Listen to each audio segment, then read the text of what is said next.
Dear students, हम लोग आज भारतीय अर्थव्यवस्था में एक छोटा सा विषय है और उसका अध्ययन करने जा रहे हैं। वो विषय है सतत विकास, सस्टेनेबल डेवलपमेंट। पूर्व के क्लासों में जिन चीज़ों का हम लोगों ने अध्ययन किया है वो दो शब्दों का अध्ययन किया है, एक आर्थिक समृद्धि और एक आर्थिक विकास, यानी इकोनॉमिक ग्रोथ और इकोनॉमिक डेवलपमेंट। जिस क्रम में हम लोगों ने देखा कि दोनों में अंतर है। जब हम सिर्फ धन कमाने के लिए प्रयास करते हैं, दूसरे शब्दों में जब अपने जीडीपी का अध्ययन करते हैं या प्रति व्यक्ति आय के आधार पर अपने आप को देखते हैं, तो देखने का ये तरीका आर्थिक समृद्धि कहलाती है। और जब इसके साथ हम सामाजिक, सांस्कृतिक, स्वास्थ्य संबंधी, शिक्षा संबंधी विकास को भी शामिल कर लेते हैं, तब यही आर्थिक समृद्धि, आर्थिक विकास बन जाता है। आज के दौर में छात्रों, आर्थिक विकास से, इकोनॉमिक डेवलपमेंट से किसी को भी इनकार नहीं है। अगर आज के समय में आप ये कहेंगे कि आर्थिक विकास को रोक दिया जाए, तो एक भी व्यक्ति आपका समर्थक नहीं होगा। आज का युग इकोनॉमिक डेवलपमेंट का है और उत्तरोत्तर डेवलपमेंट का है, यानी ग्रेजुअली डेवलपमेंट का है। आज आप जिन चीज़ों का प्रयोग कर रहे हैं, तो आपकी आकांक्षा यह है कि उससे श्रेष्ठ चीज़ों का प्रयोग करें। आज आप जितनी चीज़ों का प्रयोग कर रहे हैं, प्रयास ये होता है व्यक्ति का कि उससे ज़्यादा चीज़ों का हम प्रयोग करें। तो विकास के इस अंधाधुंध दौड़ में एक नकारात्मक पक्ष उभर करके सामने आया है। और नकारात्मक पक्ष क्या है? तो विकास के इस अंधाधुंध दौड़ के कारण जो हमारा पर्यावरण है, जो इन्वायरमेंट है, उसका पतन हो रहा है, उसका डिग्रेडेशन हो रहा है। और ऐसी परिस्थिति में अगर ये ग्रेजुअली, धीरे धीरे करके इसका अधःपतन, डिग्रेडेशन होता चला गया, तो आने वाले समय में ये धरती, ये पृथ्वी रहने योग्य नहीं रह जाएगी। तो क्या इस विकास को रोक दिया जाए? एक प्रश्न आता है। तो विकास को यदि रोक दिया जाएगा तो भी मनुष्य जीवित नहीं रह पाएगा। पाषाण काल में लोग पत्थरों की गुफाओं में रहा करते थे, प्राकृतिक रूप से फल फूल खाया करते थे। तो एक दौर था वो। लेकिन आप ध्यान दीजिए कि जैसे जैसे आदमी विकास करता गया, संसाधनों का, प्राकृतिक संसाधनों का अधिक से अधिक दोहन करके ही विकास किया है, और ये क्रम आज भी जारी है। तो जहां पर आप विकास कर चुके हैं, वहां से फिर पीछे लौटना आपके विकास में बाधा उत्पन्न करता है। जैसे उदाहरण के लिए आप देख लीजिए कि अभी आप गाड़ी पर चलते हैं, बाइक पर चलते हैं, कार पर चलते हैं। आपको कहा जाए कि नहीं, आप पैदल चलिए, तो आप कोचिंग आने के लिए 2 किलोमीटर की दूरी तय करते हैं, गाड़ी से आप 5 मिनट में पहुंच जाते हैं।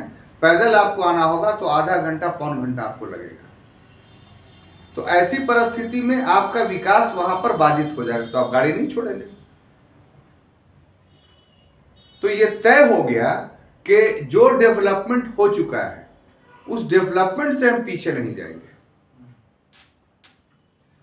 लेकिन साथ ही साथ ये भी ध्यान रखा जाएगा कि हमारे डेवलपमेंट से जो हमारा पर्यावरण है, उसका पतन नहीं हो। तो जब अपने विकास को साथ साथ लेकर चले और पर्यावरण को भी सुरक्षित रखने का प्रयास करें, तो इसी से एक भावना, एक इज्म उभर करके सामने आता है, जिसको हम लोग सतत विकास या सस्टेनेबल डेवलपमेंट कहते हैं। और आज के क्लास में यही हम लोग का विषय है अध्ययन का। क्लियर? तो देखिए, टॉपिकली सिस्टम के तहत आपको क्या बातें जाननी है। अगर सतत विकास शब्द पर प्रश्न आए या सतत विकास पर आपसे कुछ बातें पूछी जाए, तो एक बुनियादी बातें क्या क्या आपको जाननी है, वही बताने का प्रयास इस क्लास में किया जाएगा। हम आपसे आशा करते हैं कि सारी चीज़ों को ध्यान से समझें। जो चीज़ समझ में नहीं आए उसको बीच में क्लास में पूछें, ताकि आपको किसी प्रकार का कोई शंका नहीं हो। अभी अभी छात्रों, मैंने जो लेक्चर्स दिया उससे जो शब्द उभर करके सामने आया, वो शब्द सबसे पहले जिस चीज में आया वो था द लिमिट्स टू ग्रोथ। ये एक पुस्तक का नाम है, द लिमिट्स टू ग्रोथ। और ये पुस्तक 1972 ईस्वी में एक व्यक्ति थे, D.H. मीडॉस, उन्होंने इस विचारधारा को जन्म दिया, यानी सतत विकास के विचारधारा को जन्म दिया, सस्टेनेबल डेवलपमेंट को के विचारधारा को जन्म दिया और लोगों का ध्यान आकर्षित किया। किस ओर? इस ओर कि आप जो विकास कर रहे हैं उस विकास से पर्यावरण को क्षति पहुंच रही है, उसका अधःपतन हो रहा है, डिग्रेडेशन हो रहा है। और यदि आप पर्यावरण के इस डिग्रेडेशन को नहीं रोकते हैं तो आपके आने वाली जो पीढ़ी है उसको प्रदूषित पर्यावरण मिलेगा, सीमित संसाधन मिलेगा।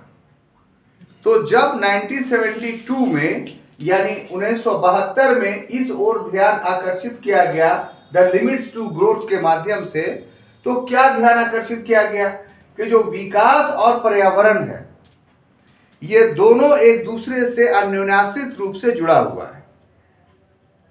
और अन्योन्याश्रित रूप से क्या जुड़ा हुआ है कि जैसे जैसे हम विकास कर रहे हैं वैसे वैसे पर्यावरण का पतन हो रहा है, डिग्रेडेशन हो रहा है। अब यहां पर आपको ध्यान देने योग्य बात है कि पर्यावरण के पतन का क्या अर्थ है, पर्यावरण के पतन का क्या अर्थ है। तो पर्यावरण एक अलग टॉपिक है, उसको हम पढ़ाएंगे अलग से कि व्हाट इज इन्वायरमेंट। लेकिन यहां पर सतत विकास के परिवेश में कुछ संक्षिप्त विवरण दे देना बहुत ही जरूरी है। तो पर्यावरण एक सम्मिश्रित प्रक्रिया का नाम है, एक मिक्स्ड प्रोसेस का नाम है। जिस ग्रह पर हम रहते हैं, 8 ग्रहों में यही एकमात्र ग्रह है जो मानव विकास के अनुकूल है। बाकी जो 7 ग्रह हैं या तो वहां तापमान बहुत कम है या तो तापमान बहुत अधिक है, जिसके कारण से अन्य 7 ग्रहों पे जीवन संभव नहीं है। जो वायु एक प्राण मानी जाती है वो आदर्श रूप में इसी पृथ्वी पर रहती है। बाकी ग्रहों पर पलायन वेग का मान इतना नहीं है कि उस पर वायुमंडल पाया जाता है। तो इस पर्यावरण का सबसे पहला कंपोनेंट जो है वो वायुमंडल है। और वायुमंडल का सबसे महत्वपूर्ण बात यह है कि ये विभिन्न गैसों का मिश्रण है और उस मिश्रण में हर गैस का अनुपात जो है वो फिक्स है। जैसे नाइट्रोजन 78% होगा, ऑक्सीजन 21.9% होगा, इसी प्रकार से और भी गैस जो निष्क्रिय गैस है उनकी प्रतिशतता तय है। क्लियर? ये तो हुआ वायुमंडल की बात। फिर जलमंडल है, जल भी जीवन है। और इस जल के मामले में जो सबसे महत्वपूर्ण बात है कि हमारे इस धरती पर 29% स्थलखंड है, या पहले से जानते हैं, और 71% जो है जलीय भाग है। तो ऐसे विवरण से आपको यह लगता होगा कि यहां तो जल की कोई कमी नहीं है, लेकिन उस 71% में से मात्र 2% ही जल आपके उपयोग के लायक है, यानी मीठा है। बाकी 98% जल जो है वो समुद्री जल है, खारा जल है, जो आपके उपयोग के लिए नहीं है। और ये 2% जल भी विभिन्न रूपों में बटा हुआ है, जैसे झरनों, नदियों, तालाबों में जो सरफेस पे है, भूमि के ऊपर। इस 2% में कुछ जल भूमिगत जल है, ग्राउंड वाटर। इसी 2% में कुछ जल आइस के रूप में ऊंचे ऊंचे पर्वतों पर जमा हुआ है। तो हम अपने दैनंदिन उपयोग के लिए, जैसे कृषि के लिए, अपने को नहाने के लिए, पीने के लिए या औद्योगिक इस्तेमाल के लिए इन्हीं जलों का इस्तेमाल करते हैं। और ये जल लगातार इस्तेमाल होने से और इसमें बाहर प्रदूषक मिलने से ये प्रदूषित होता चला जा रहा है। तो ये हो गया जल मंडल और वायुमंडल की बात। फिर स्थल मंडल पर आइए। स्थल मंडल पे जो धरती है उसके 3 रूप आपको दिखाई पड़ते हैं, एक पर्वत, एक पठार और एक मैदान। और तीनों का अपना अपना उपयोग है, जिसमें सबसे ज्यादा उपयोग अगर कहिए तो स्थल खंड का है, जिससे हम अनाज उत्पादन करते हैं। और इस अनाज उत्पादन करने के क्रम में इसमें भी क्षति हो रही है। क्षति किस रूप में? तो उत्पादकता में कमी आ रही है भूमि के। तो इस प्रकार जल मंडल, स्थल मंडल और वायुमंडल के सम्मिश्रण से जो चीज बनती है उसको बोलते हैं जैव मंडल, बायोस्फीयर। क्लियर? और इस बायोस्फीयर का अर्थ हुआ कि ऐसा स्फीयर जिसमें जीवन संभव हो।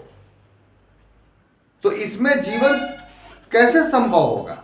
बायोस्फीयर में के स्थल मंडल यानी लिथोस्फीयर, वायुमंडल यानी एरोस्फीयर और जल मंडल यानी हाइड्रोस्फीयर, ये तीनों अपने आदर्श रूप में रहे, तभी जैव मंडल रहने के लायक होगा। और इसी में डिग्रेडेशंस, इसी में कमी पर्यावरण प्रदूषण कहलाता है। क्लियर? तो जैसे जैसे हम विकास कर रहे हैं वैसे वैसे ये पर्यावरण जो है उस पर जो प्रभाव पड़ रहा है उसके परिणाम स्वरूप इसका अधःपतन हो रहा है, इसका डिग्रेडेशन हो रहा है। अब देखिए छात्रों, ये डिग्रेडेशन 2 प्रकार से हो रहा है। एक कि इसमें प्रदूषण पाया जा रहा है और दूसरा कि भविष्य के लिए यह समाप्त होता चला जा रहा है। प्रदूषण का अर्थ अभी बताएंगे आगे चल करके, लेकिन यहां थोड़ा सा बात सुन लीजिए। वायु प्रदूषित हो रही है, जल प्रदूषित हो रही है और भूमि प्रदूषित हो रही है। और प्रदूषित चीज आपके लिए उतना उपयोगी नहीं होगा जितना स्वच्छ चीज उपयोगी है। तो इसलिए इस पर प्रभाव पड़ रहा है प्रदूषण के आधार पर। और दूसरा कि भविष्य में जो संसाधन हैं वो उसमें कमी आती चली जा रही है। अब इस परिवेश में जो बातें हैं कि संसाधन 2 प्रकार के होते हैं, एक नवीकरणीय संसाधन और दूसरा अनवीकरणीय संसाधन। नवीकरणीय संसाधन का अर्थ हुआ कि जिसका प्रयोग हम कर रहे हैं तो समाप्त नहीं होगा, जैसे सूरज का प्रकाश, जैसे वायु, जैसे जल, ये इस्तेमाल करते हैं, ये फिर रिसाइकल होकर के फ्रेश रूप में हमारे सामने चला आता है। लेकिन ये नवीकरणीय संसाधन भी प्रदूषित हो रहे हैं। जो आदर्श रूप में नवीकरणीय संसाधन होने चाहिए वे नहीं है, और गैर नवीकरणीय संसाधन मैंने जिसका इस्तेमाल कर लिया तो फिर उसका नवीकरण नहीं होगा, फिर वो वेस्ट हो गया। जैसे उदाहरण के लिए कोयला हम जलाते हैं तो फिर राख बन जाता है। कोई चीज इस्तेमाल किए पुरानी हो गई तो फिर खराब हो जाता है। तो इस तरीके से धरती में बहुत सारे गैर नवीकरणीय संसाधन जो हैं उसका यदि हम उपयोग धड़ल्ले से करें तो फिर भविष्य के लिए सुरक्षित नहीं रहेगा। जैसे उदाहरण के लिए कोयला से हम बिजली पैदा करते हैं, तो अभी हमें बिजली की बहुत जरूरत है। तो सभी कोयला अगर बिजली उत्पादन में हम अभी खपत कर देंगे तो हमारे आने वाली जो पीढ़ी होगी उसको कोयला नहीं मिलेगा और वो फिर अंधियारे में जीवन व्यतीत करेगा। बात समझ में आ रही? तो हम प्राकृतिक संसाधनों का इस प्रकार से प्रयोग करें कि वो भविष्य के लिए सुरक्षित रहे, तो हम पर्यावरण को सुरक्षित रख रहे हैं। तो पर्यावरण के सुरक्षित रखने का ये अर्थ है। तो इस प्रकार से पर्यावरण को जब सुरक्षित रखने का प्रयास करते हैं, जब इसका समाधान करते हैं, तो यही समाधान धारणीय विकास कहलाता है, सस्टेनेबल डेवलपमेंट कहलाता है। यानी हम विकास पर्यावरण को संरक्षित रखते हुए करें तो इस विचारधारा को धारणीय विकास या सस्टेनेबल डेवलपमेंट कहा जाता है। That's all. बिल्कुल सिंपल में समझते हुए चलिए, बहुत मजबूत बन जाइएगा। अब छात्रों, इसके अन्य नाम भी हैं। इसको हम सततीय विकास भी कह सकते हैं, इसको हम पोषणीय विकास भी कह सकते हैं। तो पर्यावरण के संतुलित रखते हुए विकास करने की प्रक्रिया को धारणीय, पोषणीय, सततीय विकास या सस्टेनेबल डेवलपमेंट कहा जाता है। कोई कंफ्यूजन? अब इसको परिभाषित रूप से देखिए, हमने परिभाषित करने का प्रयास किया है कि यह जो धारणीय विकास है, सस्टेनेबल डेवलपमेंट है, इसकी क्या परिभाषा हो सकती है। तो उसमें हमने कहा कि पर्यावरण और विकास को समान महत्व देना, ये पहला चीज है। यहां से लेकर के यहां तक जो चीज है, क्या है? पहला है कि हम जो विकास करेंगे उस विकास में पर्यावरण और विकास को समान महत्व देंगे, अर्थात विकास भी करेंगे और पर्यावरण की क्षति भी नहीं करेंगे। साथ ही साथ कि विकास इस प्रकार करना कि वो संसाधन भविष्य के लिए सुरक्षित रहे। तब ये दोनों चीजें मिलकर के जो है क्या कहलाएंगी? Sustainable development. तो सस्टेनेबल डेवलपमेंट में इतनी सारी बात आपको अपने मस्तिष्क में रखनी है। Any confusion, any questions? अब देखिए, इससे जुड़ी हुई बातें जो हैं वो ये कि आखिर आर्थिक विकास और पर्यावरण के बीच जो संबंध है, उस संबंध में वर्तमान समय में जो चीजें उभर करके सामने आई हैं वो ये कि विकास करने के परिणाम स्वरूप पर्यावरण को क्षति हो रही है, पर्यावरण का अधःपतन हो रहा है, पर्यावरण का, इन्वायरमेंट का डिग्रेडेशन हो रहा है। तो इन्वायरमेंट का जो डिग्रेडेशन हो रहा है, तो तथ्यों और आंकड़ों के साथ सबसे पहले वर्ल्ड डेवलपमेंट रिपोर्ट 1992 जारी किया गया और जिसमें बताया गया कि 7 प्रकार से, कितने प्रकार से? 7 प्रकार से हमारे पर्यावरण को क्षति हो रही है। यानी जो पर्यावरण को क्षति हो रही है उसको 7 क्लास में क्लासिफाइड किया गया है, 7 वर्गों में वर्गीकृत किया गया है। तो हम एक एक वर्ग के आधार पर देखेंगे कि कैसे पर्यावरण को क्षति हो रही है और हमें इसे के समाधान के लिए क्या उपाय करने चाहिए। उसमें सबसे पहला है छात्रों, जल प्रदूषण, वाटर पॉल्यूशन। देखिए, जल प्रदूषण का अर्थ क्या होता है? What is the meaning of water pollution? इस क्रम में हम पाते हैं कि उसकी गुणवत्ता में कमी आ जाती है, जल के गुणवत्ता में कमी आ जाती है। आप जानते हैं कि जल क्या है? तो एक हाइड्रोजन और ऑक्सीजन का जो है वो मिश्रण नहीं है, बल्कि उसको यह कह लीजिए आप कंपाउंड है, जो कि समान मात्रा में मिला हुआ है, एक यौगिक है। ठीक है? तो जल है तो उसका ये रूप तो रहेगा ही। अब उसमें बहुत सारी चीजें जो है मिनरल्स के रूप में मिली हुई हैं, समानुपातिक मात्रा में मिली हुई है। अगर उसके इस समानुपातिक मात्रा में दूसरी चीज आकर के मिल जाए तो ये जल का प्रदूषण कहलाता है। जैसे मान लिया उसमें फास्फोरस भी है, मैग्नीशियम भी है, कैल्शियम भी है, ये सारे मिनरल्स मिले हुए हैं। ये मिनरल्स अधिक मात्रा में मिल जाए, उनकी प्रतिशतता बढ़ जाए, उसमें शीशा मिल जाए जो शरीर के लिए हानिकारक हो, तो हम कहेंगे कि जल क्या हो गया? प्रदूषित हो गया। तो वर्तमान समय में हमारा जल जो है उसकी गुणवत्ता में कमी आई है, यानी उसमें प्रदूषण फैल गया है। अब आइए कि प्रदूषण फैला किस वजह से जल में? तो 2 कारणों से, एक औद्योगिक गतिविधि के कारण और दूसरा खनन गतिविधि के कारण। औद्योगिक गतिविधि में क्या कि बहुत सारे उद्योग लगे होते हैं और इन उद्योगों से वेस्ट प्रोडक्ट निकलता है और वो जाकर करके जल में मिल जाता है।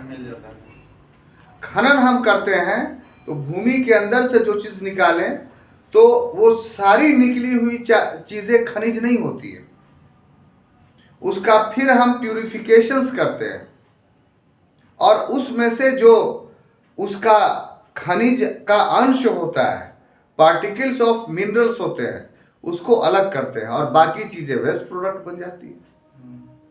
तो खनन से भी वेस्ट प्रोडक्ट निकलती है और वो भी क्या होता है, जल में भी मिलती है, वायु में भी मिलती है। तो इस तरीके से औद्योगिक और खनन गतिविधियां जो है जल को प्रदूषित करती है। जल को किस रूप में प्रदूषित करती है कि उसमें सीसा और पारा का मिश्रण कर देती है और इसके परिणाम स्वरूप जो भूमि के ऊपर जल है वो भी प्रदूषित हो जाता है और भूमिगत जल भी प्रदूषित हो जाता है। आप लोग को तो याद नहीं होगा, लेकिन हम लोग जब अपने बचपन में थे तो याद है कि साहब जो गांव का पानी होता था वो लोग काफ़ी स्वच्छ काफ़ी टेस्टी होता था। हैंड पंप चल रहा है या वो कुआं से पानी निकालने का होता है हम लोग के गांव में, वो उसको क्या बोलते हैं, बुल्ली में ऐसे बाल्टी लटका हुआ है। हाँ, उसका एक विशेष नाम है, भी हम भूल रहे हैं आपको। तो उससे पानी निकालता था आदमी, तो जाकर के उससे पी लेता था। लेकिन अब गांव में जो खेतों में केमिकल का इस्तेमाल हो रहा है, फर्टिलाइजर्स का, नतीजा के तौर पर गांव का वाटर भी, अंडरग्राउंड वाटर भी पॉल्यूटेड हो गया है। हम लोग के गया में ही इमामगंज के साइड में जो एक गांव है वहाँ फ्लोरोसिस का प्रकोप है। तो वहाँ के पानी जो भी लोग पीते हैं तो वो बच्चे के बच्चे रह जा रहे हैं, उनका ग्रोथ ही रुक गया है, अब पूरा गांव अपाहिज हो गया है। तो इस तरीके से जो ग्राउंड वाटर पॉल्यूटेड हो रहा है तो वो मानवीय विकास में एक बहुत बड़ी बाधा पहुंच रहा है। तो जो विकास हम कर रहे हैं वो विकास वास्तव में विकास नहीं है बल्कि अवनति है, तो हमको ध्यान देना पड़ेगा। अब इस जल प्रदूषण का परिणाम क्या है कि 100 करोड़ यानी 1 अरब की जनसंख्या को स्वच्छ जल उपलब्ध नहीं है इस धरती पर, और प्रति वर्ष 30 लाख लोग जो है वो इस जल प्रदूषण की वजह से मर जाते हैं इस धरती पर। और ये रेशियो जो है लगातार ग्रेजुअली जो है वो बढ़ता चला जा रहा है। इसीलिए आप शहरों में, अपने शहर भी देख रहे हैं कि अब जितना घर है सब आरओ का पानी पीता है। जो आरओ नहीं लगाए हुए हैं वो एक इंडस्ट्री ही चल गया है हमारे शहर में, घर में वाटर पहुंचाने के लिए, जल पहुंचाने के लिए। और आप 20 रुपया 30 रुपया दे करके प्रतिदिन जो है वो पानी खरीदते हैं और तब आप पी पाते हैं, क्योंकि शहर में, गांव में हर जगह ये पानी अब पीने योग्य, यहाँ तक कि आरओ का जो प्लांट जो है वो गांव में भी लगना शुरू हो गया है। और इसके भी ये विकास है एक आरओ, लेकिन इसका भी साइड इफेक्ट है कि वो मिनरल्स को ही छान लेता है। नतीजा के तौर पर उस जल से बीमारी तो नहीं हो रही है लेकिन डिफिशियंसी शरीर में आ रही है। तो इससे यह साबित होता है कि हम जितना विकास कर रहे हैं उसके नकारात्मक प्रभाव हमारे जीवन पर भी पड़ता चला जा रहा है।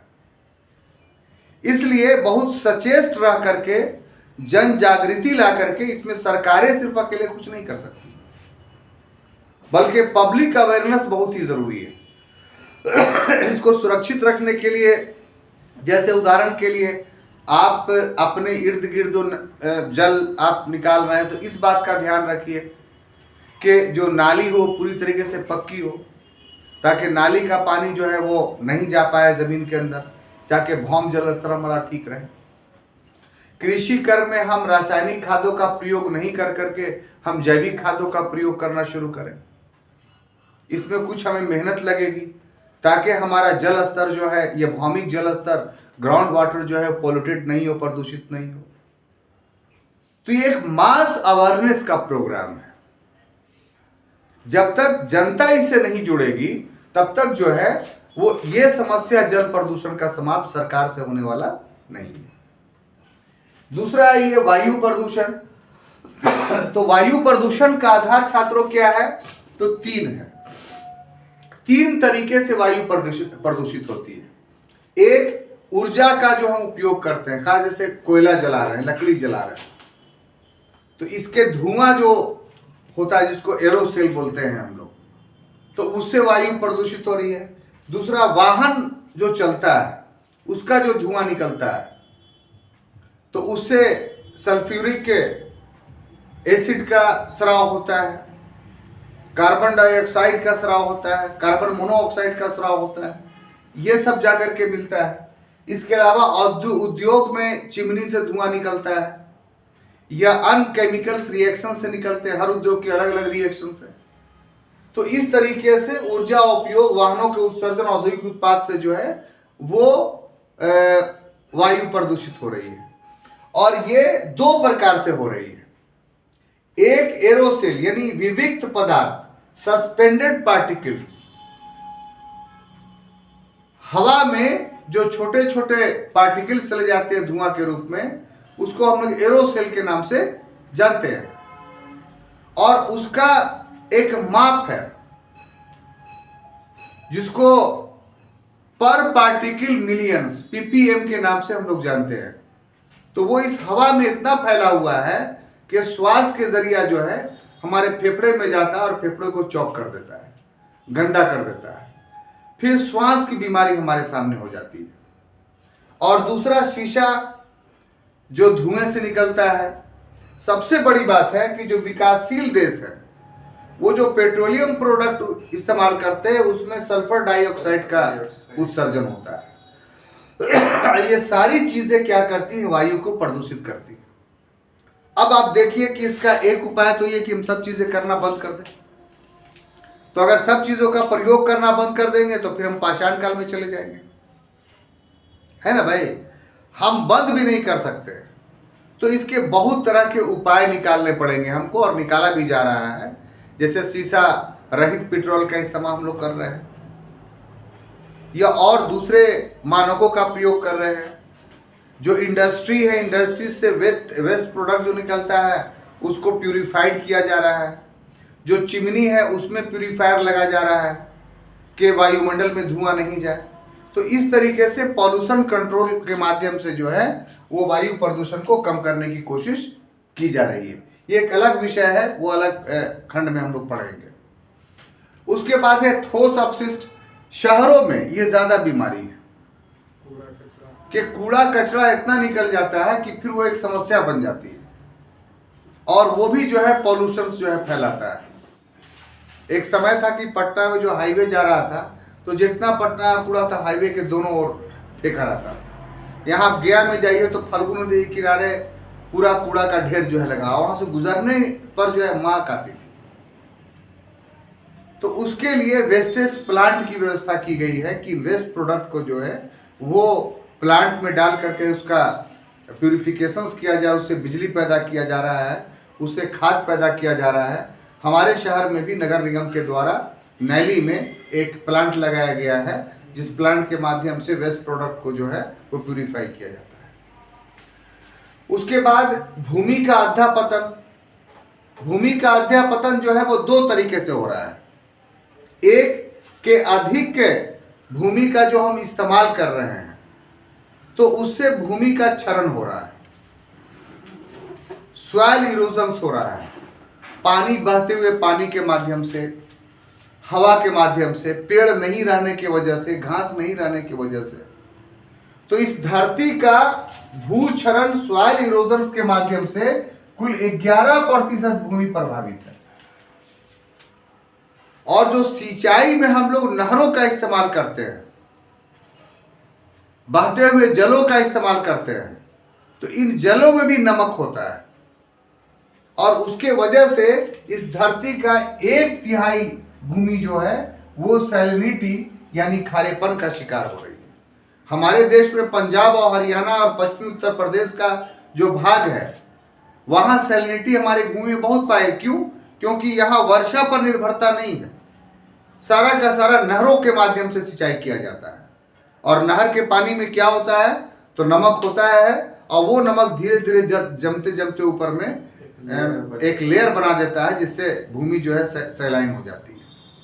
आपको अगर देखना हो कहीं पंजाब, हरियाणा, पश्चिमी उत्तर प्रदेश जाएं तो अपने यहाँ का भूमि को देखिएगा तो ये मटमैला टाइप का आपको मिलेगा, लेकिन वहां जाएगा तो सफेद सफेद मिलेगा, वाइट वाइट। तो वाइट वाइट क्यों मिल रहा है वहां की मिट्टी? इसलिए कि वहां के मिट्टी में नमक का मात्रा जो है धीरे धीरे ग्रेजुअली बढ़ता चला जा रहा है। तो एक समय आएगा ना कि भूमि की उर्वरता समाप्त हो जाएगी। अब आइए, वनों का विनाश। एक आदर्श रूप जो है पर्यावरण को संतुलित रखने के लिए है 33% वन होना चाहिए। क्यों? क्योंकि एक्सचेंज ऑफ गैस को मेंटेन रखता है ये।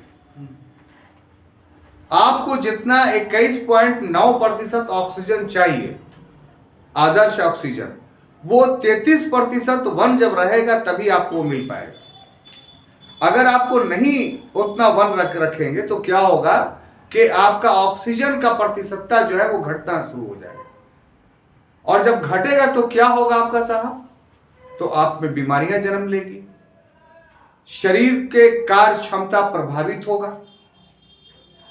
तो इस तरीके से वन भी समाप्त हो रहे हैं, और वन समाप्त होने से सिर्फ वायुमंडल ही प्रभावित नहीं हो रही, जैवमंडल ही प्रभावित हो रही है।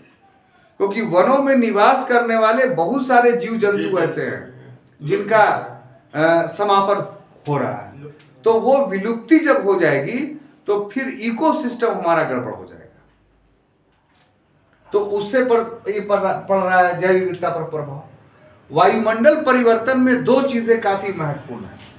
एक ग्रीन हाउस गैस प्रभाव पैदा हो रहा है।